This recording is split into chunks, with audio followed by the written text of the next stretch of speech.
She isn't what she seems. You already knew that, didn't you? You just didn't want to believe it. Her smile felt real. Her words sounded soft, her presence intoxicating, but something inside you whispered, this isn't love, this is theater. And Plato would have agreed with you. Over 2,000 years ago, Plato warned men about a cruel illusion, one that still destroys them today. Not with swords, not with poison, but with beauty, with desire, with the dream of love, dressed in a mask. You see, Plato wasn't just a philosopher. He was a surgeon of the soul, and he saw through the facade that most men still fall for.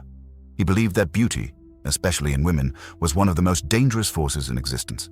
Why? Because beauty pulls the soul away from truth. It seduces your higher self and chains it to appetite. It makes you mistake the shadow for the light. Think about it. How many men have given everything to a woman they barely understood? Their time, their peace, their dignity, only to be left in silence, blocked, forgotten, replaced, and yet they do it again. Why? Because they never saw the warning. Or worse, they saw it, but chose to look away. Plato's warning wasn't hatred, it wasn't bitterness, it was clarity. He didn't say all women were evil. He said most men are too blind to see through the illusion. They're ruled by their lowest self, the appetitive soul. They confuse lust for love, charm for character, chaos for chemistry. And the women who master this illusion? They rule quietly. They don't need violence. Just a well-timed laugh, a glance, a pause. Men fall willingly and call it fate. Plato called it something else, madness. He said eros, romantic desire, was not divine. It was dangerous. It drives the soul mad. It makes a man betray himself in the name of a woman who doesn't even know who she is. And today, it's worse. Because now, beauty is everywhere. Enhanced, filtered, engineered to control attention. You carry the illusion in your pocket. You scroll through it. You worship it. And deep down, you still hope she'll be different. But she's not. Not if you stay blind. Not if you let yourself be ruled by your hunger.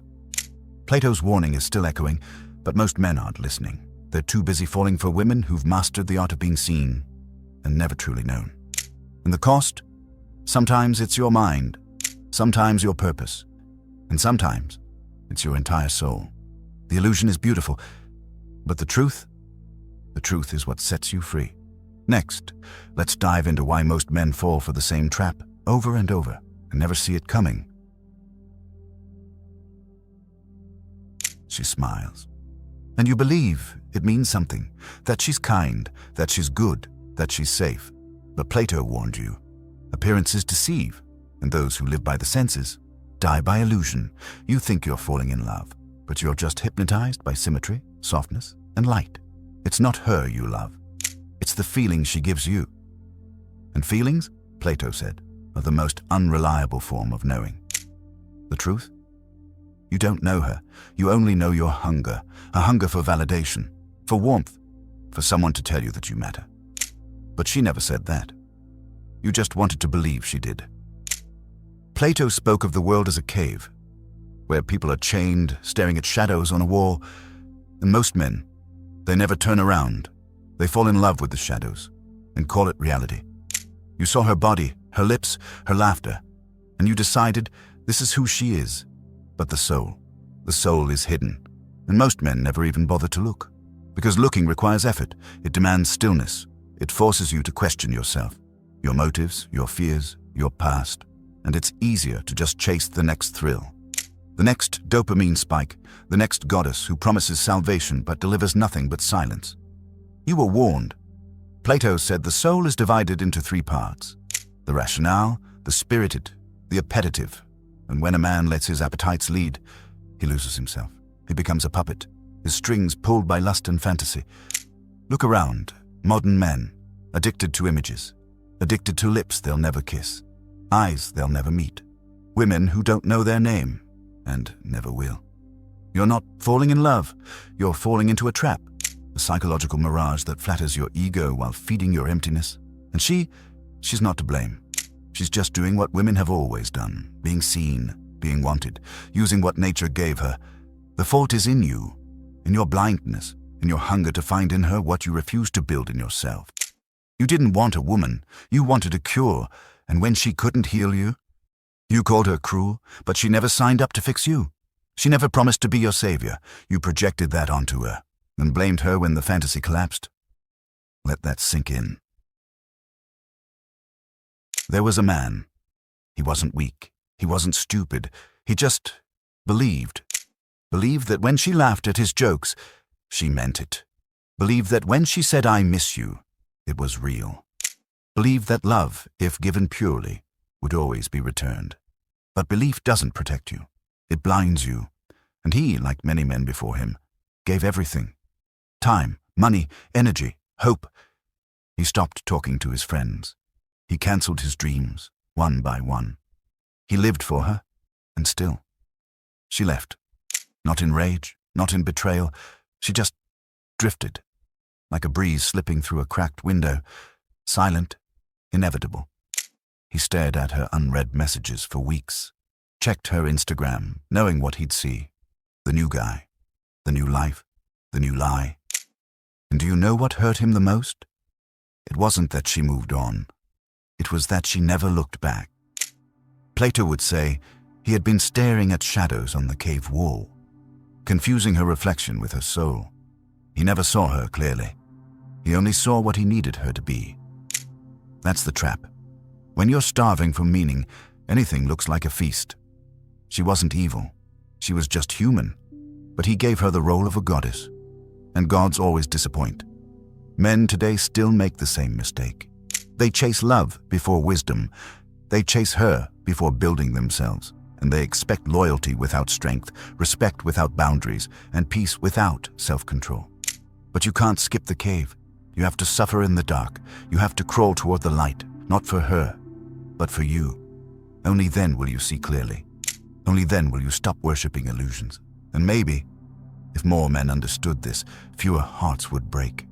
Fewer lives would derail. Fewer men would lose themselves in the name of love. If this story felt a little too real, if you've been in that cave, if you've stared at a screen wondering why she never cared like you did, then you're not alone. This channel is for you. For the thinkers, the wounded, the rebuilders. If you're ready to rise out of the cave, to face the truth, no matter how bitter, hit subscribe. We go deeper here. You've seen the shadow. Now let's meet the soul.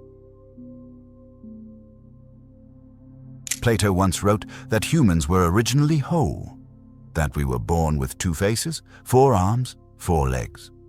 Complete, balanced, divine. But the gods, fearing our power, split us in half, and ever since, we've been wandering the earth, desperate to feel whole again. That hunger, that ache in your chest when she touches your hand or looks into your eyes.